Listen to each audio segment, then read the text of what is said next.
So I had to cancel the horror game that I've been working on for the past 2+ years now.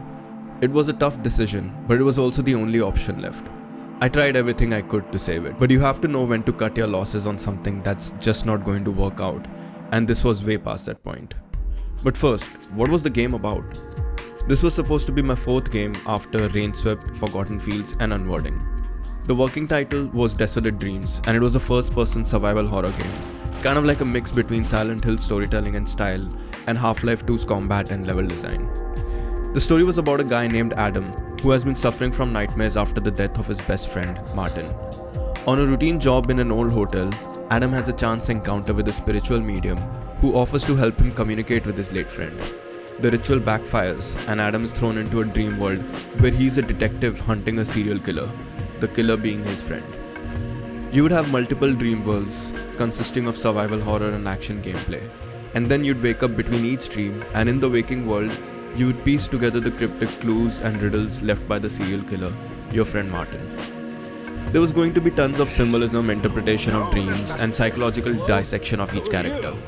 It was going to be the most cinematic game I've made yet, with full motion capture and voiceovers. I first had the idea for this game in mid-2021. I worked on it for a few months but felt a bit unprepared at the time. So in early 2022, I switched to a smaller project instead, which became Unwording.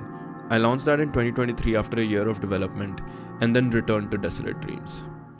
I spent most of 2023 in pre-production, building the story, concept and design philosophy for the game. Apart from Silent Hill, I was inspired by a few Heart of Darkness stories like Spec Ops: The Line and Apocalypse Now. This led me to Carl Jung's idea of the shadow, about how our repressed sides can unexpectedly manifest in destructive ways if we don't acknowledge them. At the same time, I wanted to make something about dreams. Dreams are often shown in cliched ways in media, so I wanted the dreams in my game to actually feel like real dreams. I also wanted to have a unique dream interpretation mechanic to work with the symbolism in the dreams.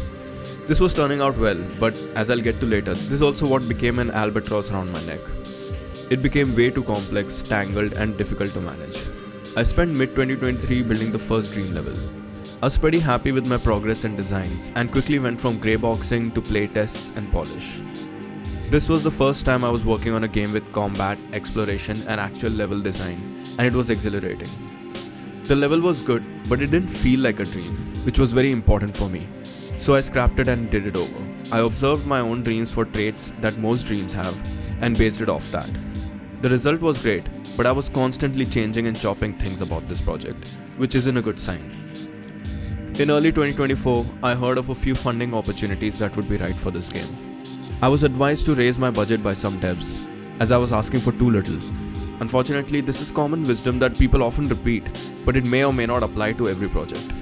I think this was one of my first major missteps. As I raised my budget, the scope grew, which in turn raised my budget again. 100k USD seemed an insane amount at one point that I had no need for, but now I was writing up a budget sheet for 300k. That would let me hire more freelancers, add more features, and take more time with development. 2 months after the submission deadline, I decided to hire a few freelancers with my own money and build a kick-ass demo around it. The demo needed to have all the representative features: exploration, combat, dream interpretation, cutscenes, which meant I needed to hire voice actors, programmers, artists, animators, motion capture. All in all, we were a team of 10, including me. This was a big jump for a mostly solo dev. And as you'd imagine, it was extremely expensive. I spent a lot of my savings on the demo, but at the same time, it was needed for the type of game and the demo I was making. Even if they didn't select the game, some other publisher definitely would. I would make that money back in a few months once I got funded, right? And you know what? It was great. Everyone slotted in perfectly, and over a 2-month period, which is an extremely short time, we built a fully functioning 45-minute demo with all the features I wanted it to have. For 2 months, I sacrificed everything, working late nights and loving every moment of it. I was more productive than I'd ever been, and excited that we were making something special. I couldn't wait to submit it, get funded, and work on the full game with the same team. Hitting submit on deadline day was thrilling, and the day off after that felt so well earned. This was in early August, and the results were to be out by November, so I started pitching it to a small selection of high-profile publishers. Spoilers, but a disconnect started to become clear to me over the coming months. What I subjectively thought the game was and the potential it had versus its actual quality and the potential the publisher saw in it were far apart. As is common, I didn't get many responses. It's okay, I thought. This is just the first round and I've only approached a few. But a few months went by, so I improved my pitch deck and sent it out to the next few publishers while sending reminders to the first ones. No response at all again. October approached and my funds were getting lighter. There was no word from the first funding program I'd applied for, so it seemed less and less likely that I'd been selected, which meant I had to go all in on publishers. I had a few personal contacts who I knew would definitely be interested.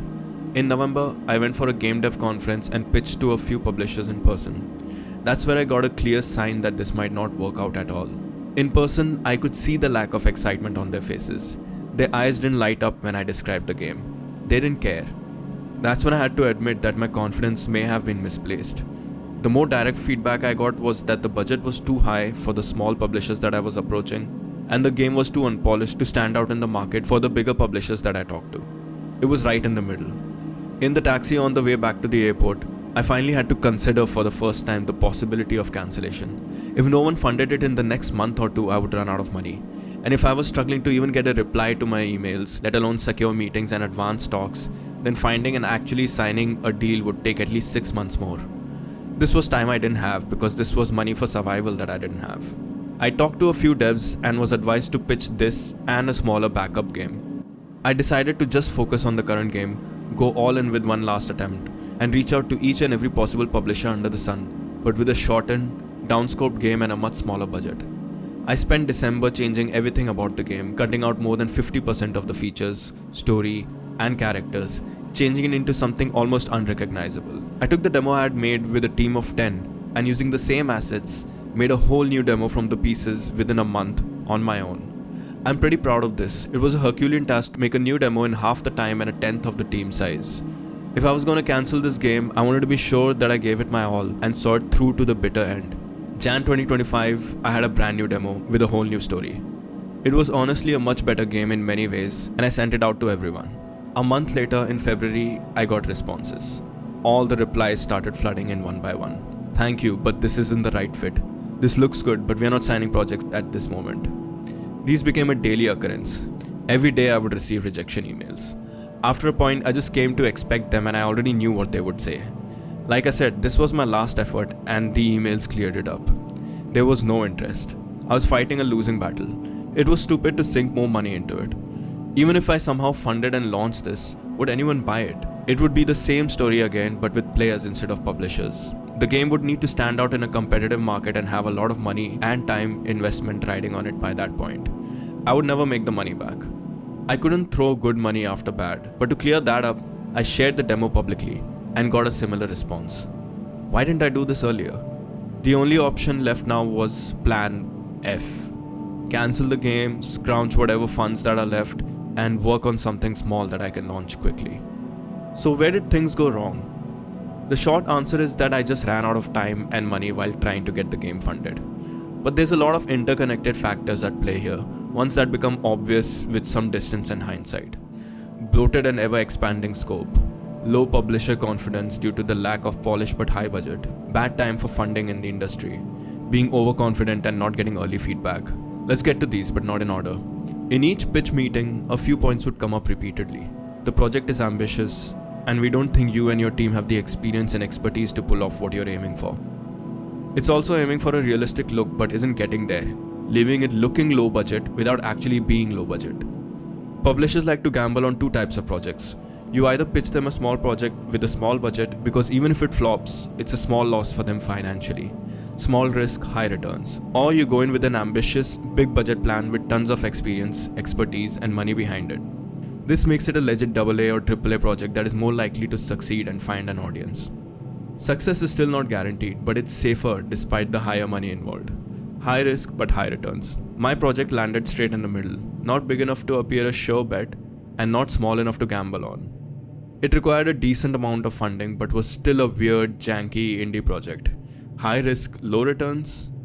A janky looking game like this has the chance of launching and becoming a cult hit, but it isn't usually something that publishers are comfortable funding, especially these days. Publishers also like to bet on projects that already have some buzz around them. It's usually a bad idea to chase publishers. Ideally, you already have some hype and the publishers see that as a safe bet that they can be a part of. They know the game is going to do well. Secondly, it was bad timing. It's not a good time to be looking for funding.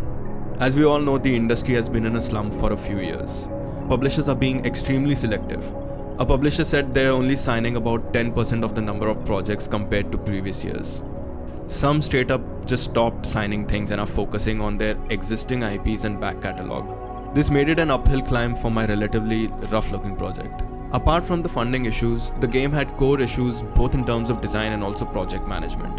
To sum it up, I tried to cram in everything I liked, and it became bloated with way too many disconnected ideas. I don't want to leave anything out. My whole game design wiki was so dense, interconnected across so many pages that I didn't know what was where. I would often get lost trying to find my own notes. There were so many different core themes, and I kept trying to make them all fit and work together. This not only made the project hard to manage, but also robbed it of a clear sense of identity. Lastly, the more I worked on it in isolation, the more I became disconnected from the real value of the game. In my mind, this was the greatest thing ever. Once I started pitching it around publicly, I learned that there was barely any interest. Early feedback would have been invaluable, and I could have rescoped or cut losses much earlier. By the time I realized this wasn't going to work out, I had already sunk far too much time and money into it. I have obviously learned so much. 2024 especially felt like years of game development all squashed into one. As a developer, I have grown exponentially by handling complex systems involving first-person controllers, combat mechanics, AI with behavior trees, cinematics, motion capture, voiceovers. After this, I have a lot more confidence when it comes to developing games. In terms of business, everything is much clearer now. Instead of guesswork based off others' advice, now I know what I want and need because I've experienced all the highs and lows. I know what kind of project suits me, how I like to work, and the level of risks I should take. Looking ahead, I can be leaner, faster, more efficient, and target the right projects. Those that fit perfectly between market conditions, player demand, and my own inspirations. Everything else has been tested and discarded. Going forward, I plan to self-publish. It's so important to own your work completely. It helps a lot.